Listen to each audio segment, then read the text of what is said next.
Good evening सभी साथियों को। आज की इस क्लास में हम डिस्कस करने वाले हैं इंग्लिश लिटरेचर से रिलेटेड कुछ एमसीक्यूज जो कि उत्तराखंड लेक्चरर इंग्लिश के एग्जाम में पूछे जा सकते हैं। ठीक है, तो सिलेबस को ध्यान में रखते ही यहाँ पे क्वेश्चंस हमने सेलेक्ट किए हुए हैं। क्वेश्चंस का लेवल हो सकता है आपको इजी लगे, बेसिक टू एडवांस ही हम चलेंगे, हमने शुरू से ही कह रखा है। तो पहले नंबर का क्वेश्चन आपके सामने, who is the author of Canterbury Tales. Canterbury Tales किसने लिखा है, उसके ऑथर कौन है, ये पूछा जा रहा है। William Shakespeare, Geoffrey Chaucer, John Milton, Edmund Spenser. William Shakespeare से रिलेटेड अगर बोलें तो इनको बर्ड ऑफ एवन कहा जाता है, आपको पता है। Geoffrey Chaucer morning star of renaissance, इसके अलावा फादर ऑफ इंग्लिश पोइट्री। इसके साथ साथ अगर बात करें, जॉन मिल्टन पैराडाइज लॉस्ट के लिए जाने जाते हैं। ठीक है, इनकी जो एज है उसको प्यूरिटन एज के नाम से जाना जाता है। इसके अलावा एडमंड स्पेंसर को पोएट कहा गया है और चार्ल्स लैम्ब ने कह रखा है। तो ये तो 4 पॉइंट थे इनके बारे में जो हमने डिस्कस किए। तो इसका जो करेक्ट आंसर है वो क्या होगा, वो हो जाएगा कैंटरबरी टेल्स। हमने ऑलरेडी डिस्कस कर रखा है अपने चैनल पे भी, और इसके अलावा पेड कोर्सेज में भी हम जो है डिटेल में इनको करा रहे हैं। इनके एमसीक्यूज लगभग पर राइटर हमारी कोशिश है 25 एमसीक्यूज हम कराने की कोशिश कर रहे हैं। तो कैंटरबरी टेल्स का जो करेक्ट आंसर हो जाएगा ऑप्शन नंबर बी करेक्ट हो जाएगा, जॉफ्री चौसर। नेक्स्ट क्वेश्चन की ओर बढ़े। सेकंड नंबर का क्वेश्चन है, To Autumn is a poem written by. To Autumn किसने लिखा है, तो William Wordsworth, John Keats, Percy Shelley, Samuel Taylor Coleridge. ये 4 के 4 जो हैं आपके रोमांटिक एज से बिलोंग करते हैं। और रोमांटिक एज के टाइम पीरियड हमने ऑलरेडी अपनी पुरानी वीडियोज में भी बहुत बार बताया हुआ, बेसिक सा क्वेश्चन है। 1798 लिरिकल बैलेट के पब्लिकेशन के साथ स्टार्ट होता है और 1837 तक जो है रहता है। 1837 से जो है हमारी विक्टोरियन एज स्टार्ट होती है।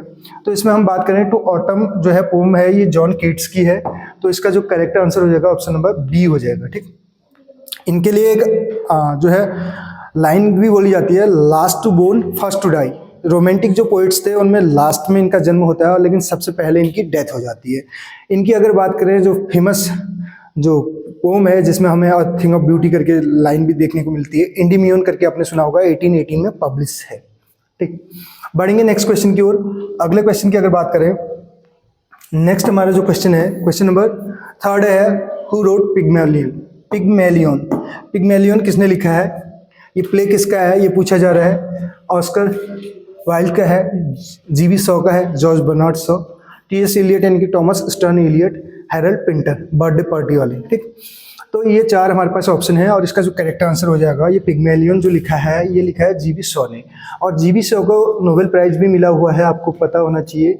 नोबेल प्राइज एकमात्र ऐसे ये अगर बात करें प्ले राइट हैं या इंग्लिश लिटरेचर में बात करें जिनको ऑस्कर प्राइज के साथ साथ नोबेल प्राइज भी मिला है। ऑस्कर अवार्ड तो इनको मिला ही है, इसके साथ साथ नोबेल भी मिल रखा है। नोबेल प्राइज इनको मिल रखा है 1925 में। ऑस्कर कब मिला है ये आपको बताना है। ठीक, नेक्स्ट क्वेश्चन की ओर बढ़े। अगला क्वेश्चन हमारा है, the novel Jane Eyre was written by. Jane Eyre किसके द्वारा लिखा गया है, Emily Bronte, Charlotte Bronte, Anne Bronte और जेन ऑस्टन। 4 ऑप्शन हमारे पास हैं। तो ये स्टॉर्मी सिस्टरहुड कहा जाता है। ये 3 सिस्टर्स हैं, आपको पता होना चाहिए। और इसके अलावा जो हमारे पास जेन ऑस्टन है, जेन ऑस्टन एम्मा वाले। ठीक, इन ये जाने जाते हैं एम्मा करके। ठीक है, इनका एक ये वर्क है और ये जिस टाइम पीरियड से बिलोंग करते हैं उसको रीजेंसी बोला जाता है। ये भी पूछ लिया जाता है, कितनी बार नेट में भी पूछा गया है ये। ठीक है, और ये क्वेश्चन अधिकतर पूछा जाता है। ठीक, कौन सी एज से बिलोंग करते हैं, तो इसको भी आप नोट डाउन कर सकते हैं। इसके अलावा बात करें, जेन आयर जो है किसके द्वारा लिखा गया है, ये पूछा जा रहा है, शैरलोट ब्रोंटे। अगर आपने PYQs लगाए होंगे तो उसमें आपको पता चल जाएगा जेन ऑस्टन से रिलेटेड भी जो पॉइंट हमने बताया। रीजेंसी जो है बहुत बार पूछा भी गया है यूट्यूब में भी हमारे जो व्यूअर्स हैं उनके द्वारा, कि रीजेंसी किस पीरियड को कहा जाता है। नेक्स्ट, ये आपके जो रोमांटिक एज है उसी के बीच में ये पीरियड बिलोंग, मतलब ये पीरियड आपको देखने को मिलेगा। रीजेंसी जो रोमांटिक एज का हमने टाइम पीरियड बताया था 1837 तक है ना, 1798 से लेके। ठीक, इसके बीच में ही आपको 1815 के आसपास आपको ये रीजेंसी वाला पीरियड भी आपको देखने को मिलेगा। नेक्स्ट की बात करें, सेकंड कमिंग किसने लिखा है, ये पूछा जा रहा है। सेकंड कमिंग किसने लिखा है,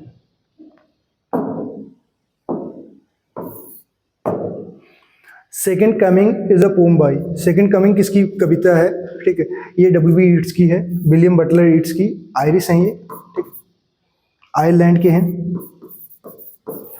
और इनको भी नोबेल प्राइज मिल रखा है 1923 में, नोबेल मिला हुआ है इनको 1923 में। 1913 में मिल रखा है रविन्द्रनाथ टैगोर को। और T.S. इलियट की बात करें तो T.S. इलियट को भी नोबेल प्राइज मिल रखा है 1948 में। Robert browning last ride together वाले, ठीक है, ड्रामेटिक मोनोलॉग के लिए जाने जाते हैं। मैथ्यू अर्नोल्ड, इन्होंने एक एलिजी लिखी है थायरेसिस करके, ठीक। तो इसका जो करेक्ट आंसर हो जाएगा वो W.B. ईट्स हो जाएगा, William Butler Yeats, second coming. यहीं से जो है हमें एक लाइन देखने को मिलती है, थिंग्स फॉल अपार्ट, जो कि एक नोबेल भी है, किसने लिखा है ये आपको बताना है। लास्ट में इस क्वेश्चन का आंसर हम दे के जाएंगे, अगर नहीं आता आपको तो लास्ट तक आपको वेट करना पड़ेगा इस क्वेश्चन के आंसर के लिए। Who is the central character in great expectation? Great expectation में सेंट्रल कैरेक्टर क्या है? ये ग्रेट एक्सपेक्टेशन पहले तो किसका वर्क है ये आपको बताना है। और इसमें देखिए, इसमें जो सेंट्रल कैरेक्टर है, मेन कैरेक्टर है, पिप है। नेक्स्ट क्वेश्चन है, the Wasteland was published. Wasteland publish हुआ है। वेस्टलैंड किसका है? ये T.S. एलियट का है, थॉमस स्टर्न एलियट का है, और इसमें 5 सेक्शन है। कितने सेक्शन है इसमें? 5 सेक्शंस हैं इसमें। और 5 सेक्शंस के लिए हमने शॉर्ट ट्रिक बताई थी, VGFDW करके। Burial of the dead, game of a chess, fire sermon, death by water, what the thunder said करके, ठीक है। इसमें लॉन्गेस्ट और शॉर्टेस्ट सेक्शन पूछा जाता है। इसके अलावा बात करें 1922 में ये पब्लिश है। 1922 में ही जेम्स जॉयसे का एक नोवेल है, ठीक, वो भी यहाँ पे पब्लिश हो रखा है, और उस नोवेल का नाम क्या है ये आपको बताना है। इसके अलावा बात करें नेक्स्ट क्वेश्चन की, हम अगला क्वेश्चन आपके सामने है, who is the author of Animal Farm? Animal Farm के ऑथर कौन है? एनिमल फार्म का जॉनर आपको बताना है कि ये किस में लिखा गया, मतलब ये है क्या, इसका जो लिटरेचर में लिखा जाता है, जैसे पोम है कि नोवेल है कि क्या है, आपको बताना है, ठीक। इसका जॉनर बताना है, और ये लिखा गया है जॉर्ज ऑरवेल के द्वारा। नेक्स्ट क्वेश्चन की ओर बढ़े। अगला क्वेश्चन क्या कहता है, देखिए, वर्जीनिया वुल्फ का भी इसमें जिक्र हो रखा है, और वर्जीनिया वुल्फ जो है ये जानी जाती है स्ट्रीम ऑफ कॉन्शियसनेस के लिए। नेक्स्ट क्वेश्चन हमारा है, ode to nightingale. Ode to nightingale किसने लिख रखा है? ये लिखा गया है जॉन कीट्स के द्वारा। नेक्स्ट क्वेश्चन लास्ट है, आप देख सकते हैं, who wrote the play Waiting for Godot? Waiting for Godot किसने लिख रखा है? ये लिखा है सैमुअल बेकेट ने। सैमुअल बेकेट को भी मिल रखा है नोबेल प्राइज, इनको मिल रखा है 1969 में। आयरलैंड के 4 हमारे पास पोएट या प्ले राइट हम बोलें तो आयरिश जो हैं उसमें अगर बात करें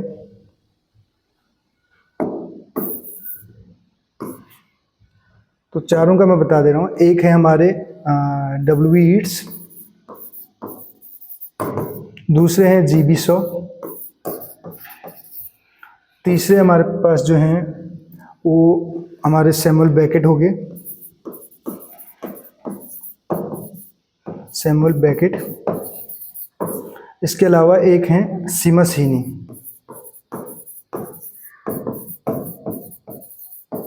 ये 4 हमारे पास आयरलैंड के हैं, और चारों को जो है नोबेल प्राइज़ मिला हुआ है। इसको 1923 में, इसको मिल रखा है G.B. शॉ को मिला है 1925 में, सैमुअल बेकेट को मिला है 1969 में, और सीमस हीनी को मिला है 1995 में। बियोल्फ का इंग्लिश ट्रांसलेशन किया था सीमस हीनी ने। Samuel Beckett waiting for Godot के लिए जाने जाते हैं, ठीक, और G.B. शॉ 1925 में। मैंने कहा इसके अलावा इनको ऑस्कर भी मिल रखा है। W.B. ईट्स को 1923 में। वैसे अगर नोबेल प्राइज़ की बात करें 1913 में रविन्द्रनाथ टैगोर को, 1907 में मिल रखा है रुडयार्ड किपलिंग को इफ वाले, और इसके अलावा 1949 में हमने फॉकनर का बताया था आपको, 1932 में गर्ल्सवर्थी का, 1933 में उनकी डेथ हुई थी, और 1950 में बर्ट्रैंड रसेल हैं। तो ये लिस्ट आपको नोबेल प्राइज़ वाली हमने ऑलरेडी प्रोवाइड कर रखी है, किसको कब मिल रखा है, तो इसको भी आप चेक कर सकते हैं। नोबेल प्राइज़ और साहित्य अकेडमी से रिलेटेड ऑलरेडी हम डिस्कस कर चुके हैं।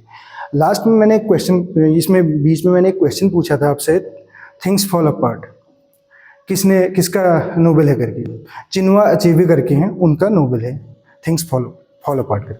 Thank you so much.